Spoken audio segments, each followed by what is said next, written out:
Hello, I'm Aleya from ToleratedCinematics.com, and today I will be showing you how to recreate the Harry Potter teleport effect that we use in our short film based on the Fantastic Beasts film.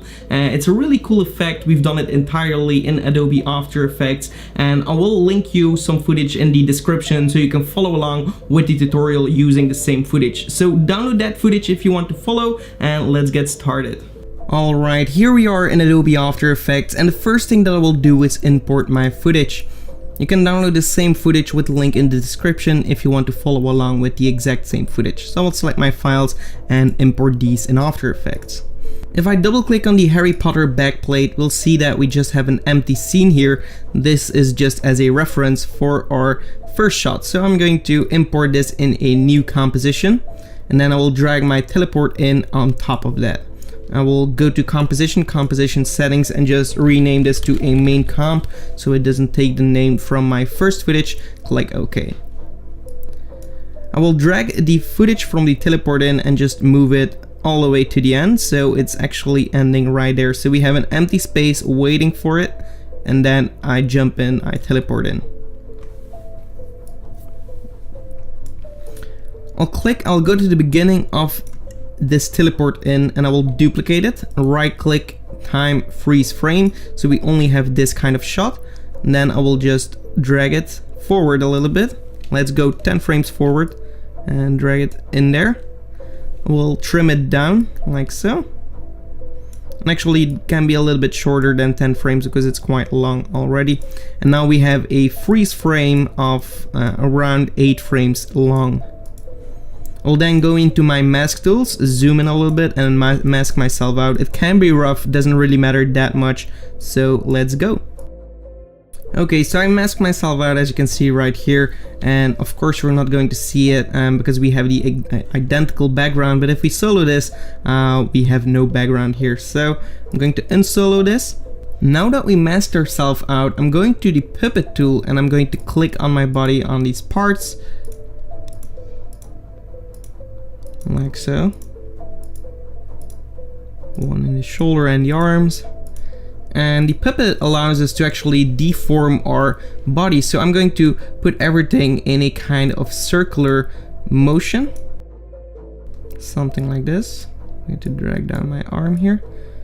My head a little bit on this side. And I know this looks kind of funny, but going to get us some nice results as well. So and that's the most important. Maybe that's be a little bit more up here and get something like this. So now we have something looking like this. Maybe we can trim it down a little bit more here on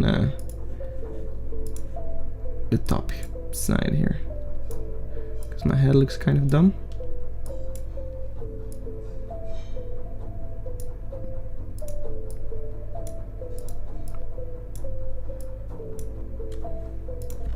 Alright, so this looks pretty nice. And then I'm going to the effect blur and sharpen motion blur, or just Gaussian blur or directional blur. Let's take a directional blur and just put it before the puppet tool actually. And we're going to increase it to something like 10. 15 is okay, so we get some blur up front and it's going to be straight, and then our puppet is going to deform it in a circular way.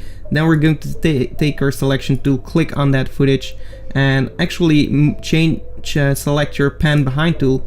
We're going to move this in kind of the center of our circle here. So if we take the same kind of distance over here, we're going to put it over here. And then what we will do is click R on the keyboard for the rotation, go to the beginning of this layer, and also make this a 3D layer. And we're going to move the Z rotation right here. So that's going to rotate our shot here. So I'm going to click on the stopwatch for my Z rotation, go to the end of my frame here, so that's right here, and I'm going to rotate it one time. So it's going to rotate like so. We get something like this. Okay. We want, of course, the end to be similar to where we want to end, so we can drag it a little bit more like so, and we can actually also move it to the side, so we actually form something like this. Maybe I want to drag it like so, and then turn into myself. Okay, so right now we turn around and then I kind of jump into my being and then just falling out, something like so. I'm just going to start on the other on another rotation so we can see that we're almost twice in the rotation. So I'm just going to position this a little bit further as well, so we just turn one time because I think it's a little bit too fast. So now we have something like this. Okay, we're also going to click on enable motion blur for that layer. If you don't see that, just toggle the switches and enable it, and also enable it for the composition. You can always right click composition settings and go to the advanced, and right here you can increase your shutter angle if you want to. That's going to give a little bit more blur right here, so we can click OK. And then we're going to duplicate our teleport. We're just going to press the W key on our keyboard, and then we want to rotate things a little bit. So maybe one like this. Click on the rotation for the Z and go to the end of the keyframe. So make sure that both of these keyframes are selected while being with your time scrubber on top of one, so it's actually selected. And if we're going to move this, it's also going to offset both of these keyframes, so it's not going to be faster. And now we get something like this here. I'm going to click over here and actually rotate it a little bit more like so we can actually see it in the camera. Then duplicate it once more and maybe offset it like so right here, and also press U on the keyboard and click on Z rotation and go to one of these keyframes, and then also offset it, of course, maybe right over here. And now we have something like this. Okay, so you can play around with these settings. I think one of these still has to change.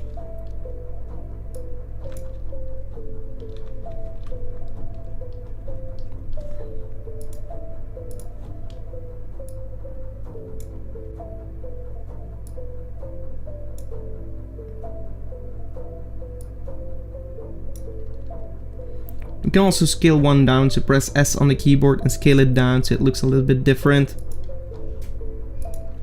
And then duplicate once more, and we're going to rotate it also on the Z here. So I'm going to press the R key again, click on the Z rotation, go to the end and rotate it on the opposite side here, so right over here. And that way we get something like this. Also move it a little bit more to the front.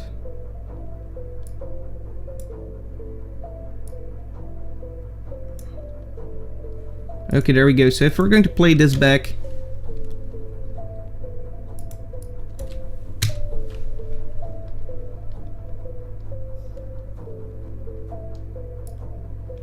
I don't like this one, so I'm going to click on this one and just rotate the X a little bit more.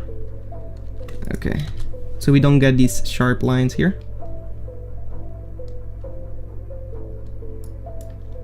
And actually we can take all of these and just reposition them to actually fit our composition, so we can actually keep them in the original location. And there we go. Okay.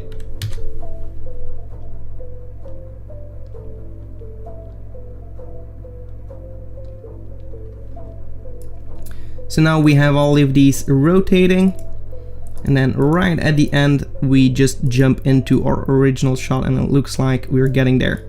We can also click on one of these teleportations, press S on the keyboard, click on this keyframe, move like 3 frames forward or 4, and click on make a new keyframe. Then go to the beginning keyframe and just zero this out so it actually starts out of nothing. And then copy these keyframes, or just select them first, right click, time assistance, easy ease, and then copy and paste them on all of these. And that's going to reveal them right here. So if we're going to do that, it's going to start out of nothing, and then they come together like so. Okay, pretty cool. What you can do as well is right at the end here, where I jump in to add a little bit of a smoke buff. If you have kind of stock footage that gives something like that, we will be releasing a smoke puff pack in the future, but it's not quite ready yet. So if you're interested in that, definitely check our website. It depends on when you're seeing this tutorial, but yeah, that can really help out here with the final result. So to actually give it a shock effect, a little bit of smoke around your character right here. So once you have something like this, we can actually select all of these files and go to Layer, Pre-compose, and then move all the attributes. I'm going to rename this to Teleport Comp. And then I'm going to use an effect called Wiggle, which you can actually download on our website at the freebies page. So what I will do is right at the beginning, where we see nothing, we're going to click on these keyframes for the slider, so it's at 0. Then go forward a few frames with the page down button. You can do so, like right over here, and then we're going to increase the amplitude to something like 25 and the frequency maybe to 20, and then move forward until we're completely in the shot. So right over here maybe, and then zero this out. And if we're going to play this back, we're going to get a little bit of a shake. Press U on the keyboard to reveal these keyframes. I'm going to trim these down a little bit more and go back to that shot. Also enable motion blur for your footage, and you're going to get something like this.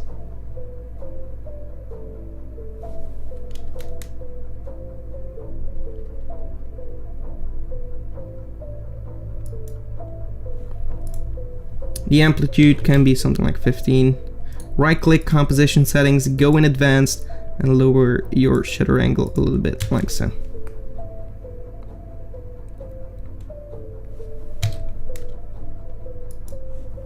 Also going to lower my frequency to something like 8.